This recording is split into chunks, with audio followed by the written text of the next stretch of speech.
in Vegas. It was 107 degrees in Vegas.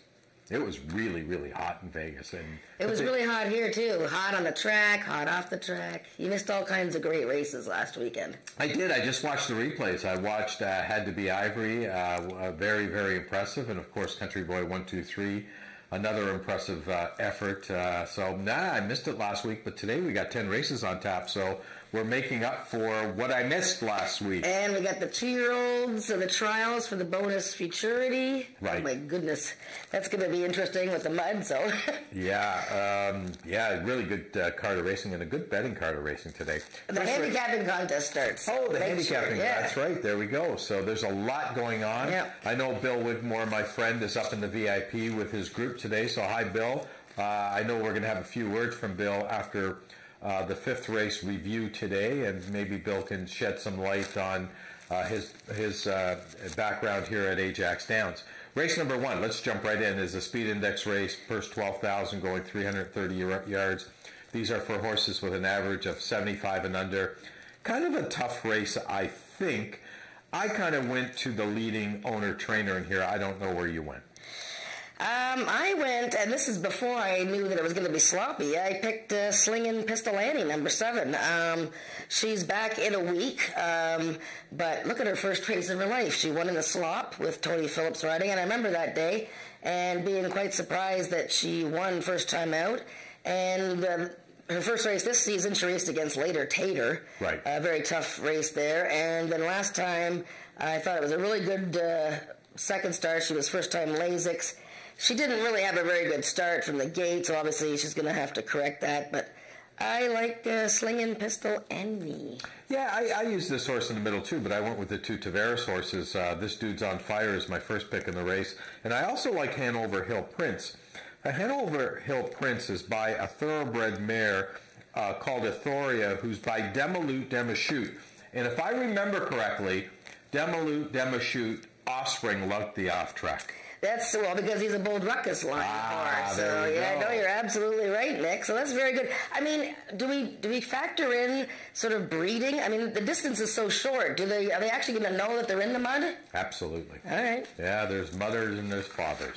Race number 2. Was a mutter. That's right. Race number 2 is the first of our 2 futurity trials on today's card. 300 yards, first $9,600. These are 2-year-olds. We do have 1 scratch in race number 2. The 4-horse Sakari has been scratched. We're down to a field of 7, and it looks like from the horses that have run, the 2 and the 6 are going to be awfully tough, and maybe even the 8.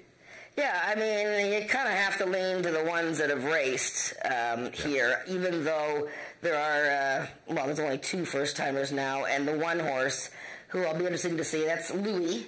Chicks Dig My Money Bags is owned by Ruth Barber, so we know how good she is at picking out a horse at the yearling sale.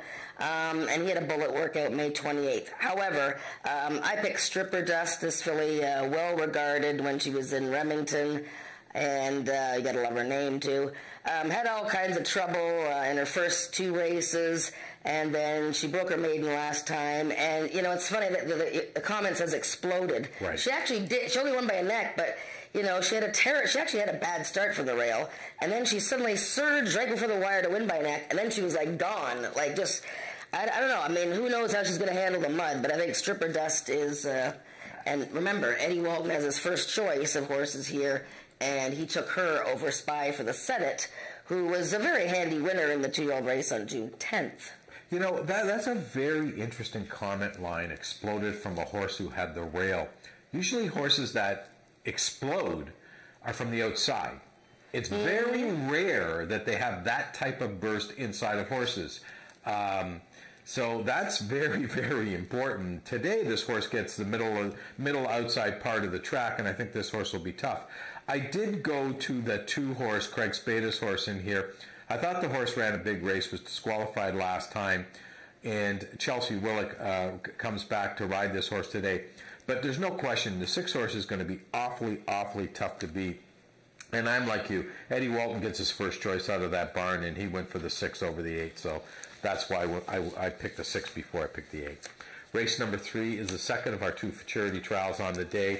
This race here is another race that's a little kind of, I could be wrong in here. I went with the 4, Codename Valor, but I like everything out of Michelle Woodley's barn. Obviously, she's 3 for 3. Okay, so I'm going to show you Codename Valor. How's that? I'm going to remind you how she did. She was 70 cents on the dollar. Nakia Ramirez was riding. Now, Eddie Walden took Spy for the Senate that day. But boy, Codename Valor. I mean, you got to watch this filly here. She's in the post position 6 of the 10-horse field.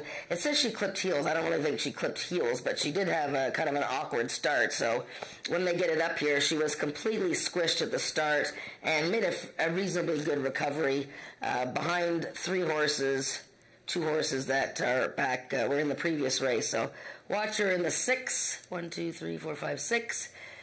So she's squeezed out there, and when you see the pan shot, it looks a lot worse, but I mean, she pretty much lost her path. And this was a filly that was actually, see there, she just got, and that was your Jess horse from the previous race that kind of wiped her out and caused all the crowding. So, but I like the way, with the blinkers there, you see her, she's actually full of run, and, the guy's not, or Nakia's not, beating her up or anything to get up there, but I like the way she finished. Enchanted Ivory, who's a lovely filly. She's the one dueling here on the outside, the 8-horse. And Spy for the Senate wins it. So I like the way Codename Valor ran in that race, and with a better start, I think she's got a big shot. I love horses by Valiant Hero. I did pick the 1 horse, however, Undercover Lover. I mean, I don't say the RVR because that's for the breeder, but Cesar Esqueda is in town to ride these Anthony Cunningham horses today. And this horse ran in the mud at Indiana Downs and ran a huge race. 84 speed index. He's got the rail here, so who knows what the inside's going to be like with all this rain. But I think it's between the 1 and 4. I'm interested, though, in this Highly Apologetic. I just don't know what's going to happen here. This horse had a huge workout recently, and the only time she raced, she had no chance, so... Race number 4 is the first of our 2 pick 4s on today's card of racing. It's a maiden claiming event, 10,000. It's awfully nice to see a claiming event. It's sort of, we don't get a lot of claiming races here at Ajax Downs, and it's a condition that sort of makes horses run to against other horses that are in their same classification. So I kind of like claiming races. I'm a big fan of it. I know some of the horsemen aren't because they don't like losing some of their horses, but I like it, and maybe get some action. I went with the 4 horse. I mean, here's a horse right in here. He actually ran for a nickel down at Remington Park, but the 5,000 US is probably worth about 10,000 Canadian the way the Canadian dollar is going today. So it's not a big drop by any. But J.K. Doc Carter is a horse that has had 7 lifetime starts with 3/3, has run some really good numbers, and I think from a numbers perspective, it's pretty obvious this horse stands out. Oh, she really stands out. I mean, she's run 380s in a row. Paint Me Southern last time in the final for the bonus challenge, maiden stakes, and Paint Me Southern races today, this afternoon at Canterbury. Jason Pascoe has 3 horses racing today at Canterbury this afternoon. This horse is a total standout. I mean, all she has to do is handle the mud, I think. I'm very interested in Abby's Cash to run better here. She had no chance last time. She stumbled really badly and then lost her path, so forget it. It's her 3rd start off the layoff. I know she's a maiden, but she looks interesting. And Kazuman. Kazuman, he got into trouble last time when he drifted in a bit. I don't think he was the only one that caused the crowding that day, but he's one to consider in your exotics as well. Yeah, I agree. The only thing is, I don't like horses that have gone 0 for 10 or more. If they haven't broke their maiden in 10 starts, I sort of give them the boot. The other horse that could be interesting in here is the 1, the Fighting Duck. Neil Husbands. This horse ran a huge race first time at Ajax.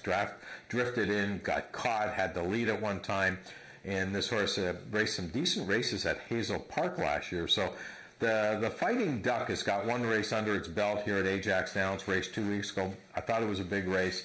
Does get the inside post. The other thing you want to maybe pay attention to in the first couple of races is the inside good? Is the outside good? Mm-hmm. That's going to be very important. And that usually has a change when we get this type of weather. For whatever reason, with the tractors on the track, there's a favoritism sometimes. We call it in racing biases. And the bias is very important. You may find that the inside is is very good today, or you might find the outside. So pay a lot of attention to horses that run well at certain parts of the track. And, you're fighting duck horse. I mean, it's really good weather if you're a duck. Yeah, it's a good day to be a duck today. Race number 5 is a maiden event. These are Ontario breds, 3-year-olds and up, going distance of 330 yards. And we do have a driver change. Driver? Yeah, we're going to call him a driver. Caesar Escada, a good Irish boy, is going to be riding the 9 Hanover Hill Vixen for Peacock Cattle Company. So that's a rider change in there. I would take a long shot here. I'm going to take a shot here. I like the 1, Cool Country Star. Brian Bell is back on this horse. I'm going to tell you something about this horse. Howard Walton owns this horse. And Howard Walton owns this horse. Howard Walton is a gentleman who owns a lot of thoroughbreds at Woodbine. Has been very successful in his life. He runs under Norseman Racing Stable. This horse here, they were really high on this horse at one time. He has not performed. I'm hoping today he jumps through. He was a vet scratch on June 3rd. I don't know what that means, but anyways, the horse's first time racing. That means the vet scratched him. Okay. So I'm going to show a race here. Now, I picked Won't Back Down, and I'll tell you why in a minute, but I just want to show you the lady as a winner. This is a really interesting horse to me. She was number 8. So she's actually number 9. She's on the 8 post, way on the outside here. We'll wait to the pan shot. But this is a very large filly. And Winners Award horses, they're just like, they need more distance. They need more distance. She finally got 330 yards last time. It was just, did you see that way she broke from the gate there? Awful. She was all over the place. And by the way, okay, so she's all mixed up. But watch the way this horse closes. And by the way, talking about biases, last week, she's back in a week, but last week, I thought it was a very strong inside bias. All those horses on the inside took the top spots. Look at the size of this horse. And she's closing. Now, I don't know that the track is going to be conducive to a horse. I mean, first of all, she's got to break better. And maybe she'll show more speed. But I think this filly's really sitting on a good race here. And, I really strongly suggest you put her in your exotics. But the horse I picked is Won't Back Down, the half-sister to Country's Coming Back. She was in a speed index race 2 weeks ago. She beat everybody but Swingin' Bear, who was taking a big edge in the race and won off easily, and he runs again today. But she worked so hard to be second in that race, and I think it's her day. Won't Back Down for Tom Betty. There you go. Doug McPherson jumped on my bandwagon, by the way. That's the first 5 races. We do have 10 on tap today. We're gonna. I don't know if we're sending it over to Heather right now. We are going to send it to Heather, who's with Bill Wigmore. Okay, thank you, Nick and Jen. I'm here with Bill Wigmore on this rainy day. And Bill, you have a group in the VIP room today. This is where we are. And could you tell us a little bit about that? Yes, basically, Heather, I've had these groups for about 3 years or a few more perhaps. They're just friends and neighbors that I want to introduce to the horse racing game here. Tell them a little bit about quarter horses, the fun we can have.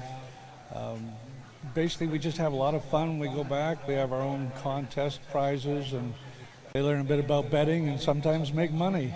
That's great. And have you been racing a long time? How long have you been into the race? I usually just sit and watch the horses run. But I've been in for about 30 years or so. Had a good time, a lot of fun. All right. And what inspires to keep coming and supporting this industry? Well, basically a love of horses, the agricultural side of it all. You get to meet a lot of interesting people. Sorry. Just a good day out here. Sunny days sometimes rain. We look for Noah in the Ark soon, but just a good time generally. All right, well, we wish you and your friends a great day of racing, and hopefully racing will continue today. Thanks, Heather. Thank you so much. Well, thanks, Bill. That was neat. That was really, really neat. Good job, Heather. Race number 6 is a maiden event. These are maiden 3-year-olds and up, going a distance of 300 yards. I looked outside here. I'm sticking with the guy here, the 7-horse. It's Sweet to Be First. That was just an incredible race last time. He's a 5-year-old maiden, so well bred, and I think he's just a really good horse. Last time, he absolutely surged to a clear lead. Like, it doesn't even show. It says 3/4 of a length. This horse is in front by 2 or 3 lengths almost. And somehow that big gray horse, Favorite Pearl, nabbed him on the money. I just think it's his day. Apolitical Toll is a horse that she obviously is a serious contender here for the Pasco team, running the close second to Paint Me Southern last time. And I like Zoomin' Blue with Corey Spatero. I think the added distance for that horse looks good. So who did you pick? The 9. Okay, Apolitical Toll. A Political Toll. I mean, the rider changed from Josh Scott to Ed Walton, who's the go-to rider, as you mentioned, right, with Jason Pasco. And that number is just too big for me. That 97 number is a huge number. It was a stake race. Horse ran big in the stake race. It had a driving finish that day. It's the 3rd start at Ajax Downs, off 2 good races at Ajax Downs. I thought this horse would be tough. The other horse is the 10-horse Lethal PYC. My only concern with the 10 horse is he's got the 10 hole. And usually horses from the 10 hole, when they're sort of younger horses, tend to turn right. I'm not sure why, but they do. So he's going to turn right a bit, so I think he needs a few strides to break in stride. So I think the 9's going to get the jump on him. But you're probably right. The 7 is going to break right out there. And I jumped on, I don't know, I took Zoomin' Blue as a long shot maybe to hit the fly. Yeah, no, for sure. Race number 7 is an allowance race, purse $14,000. These are Ontario bred 3-year-olds and up, which have never won 3 races in here. And another race that we look like we have a horse that could be a standout. Yeah, well, Later Tater will be heavily bet, as he was May 20th. He's a funny fellow who's very talented. Michelle Woodley is running a whole bunch of horses today. Gary McNichol's running a bunch, and their best horse is Ghost Pines, who's the stablemate, and she's already won twice this year. Later Tater looks very good in here. I mean, the field that he beat in that opener, this is obviously a much tougher race. There's no question about it. It's a number 3, but the horses are a lot better here. I like It Takes 2 to Tango. I like him second time out. And he ran against Express Your Desire. And I really like Sweet Pigrana. And I sort of pick her a lot in the top 3. I just think this is a good horse who, she was leading last time against Ghost Pines and got caught, and she broke out and got bumped, and I just, Neil Husbands has won 2 races on her, so watch out for Sweet Pigrana. I mean, I think Later Tater is the logical horse in there, but I wouldn't take him at 3 to 5. No, I wouldn't either, and hopefully he won't be 3 to 5. Let's move on to race number 8. We do have a scratch in there. The 3-horse looking to be iconic has been scratched. We're down to a field of 6 in here. This is an optional claiming event. The 6-horse is in for the tag Rouge River Gartel for the $10,000. But, although this is a small field, these are really good horses. Kid yourself. They're good horses. This is a tough race now. I think there's 3 horses in here. These 3 horses we're gonna talk about are the ones that are in this race to get their confidence back, to get back in the winner's circle. Number 2, Denali Teleroff, who was one of the top 2-year-old fillies 2 years ago. She had a very good effort in her season debut behind Ghost Pines, and she is a serious contender. Alakazam, I mean, this guy has beaten Country Boy 1, 2, 3. Wow. He had a pretty good race in the Peak of Maturity. Didn't give up. Corey Spatero is going to try and ride him. He's not the easiest horse now. He comes out of the gate and he sometimes goes one way or the other, but he is a very talented horse. And Hickerson, I'm very surprised that, he was 3rd to Country Boy in the trial, but the race in the final wasn't that great. I don't know why he faded like that. He's run twice on wet tracks, good and heavy, and was sort of on the edges. So those 3 horses are the ones in here looking to get their confidence back. They need to get something going, and I think it's going to be Alakazam. The one horse, I agree with everything you said. I picked 4, 2, 5 as well. I mean, those are the 3 horses. It looks like a 3-horse race. I'm just, with the slop, though, there's a horse that sort of, if you're looking for a long shot and you want to have some fun, maybe the 7-horse Selective Memory. And the reason why I say this, a couple of reasons. The horse loves the off track. The horse has had 5 starts in the off track with 2 seconds and 2/3. Draws a nice post position for this race. Gets a hot rider in Tony Phillips. He won a race last week. And he's great. So there's a lot of things to like about Selective Memory, and the price is right. He won first time out last year. There's another thing that you need to know with Corey Stacaro. So, and look at the workout. And he beat the FDD map, who's really a nice horse. So actually, yeah, that's, you know what? Selective Memory might be the long shot. Sneak. Okay. Let's move on to race number 9, because we do have 10 on tap today. This is an allowance race for 3-year-olds and up, which have never won to life. And another horse that looks like a bit of a standout in here.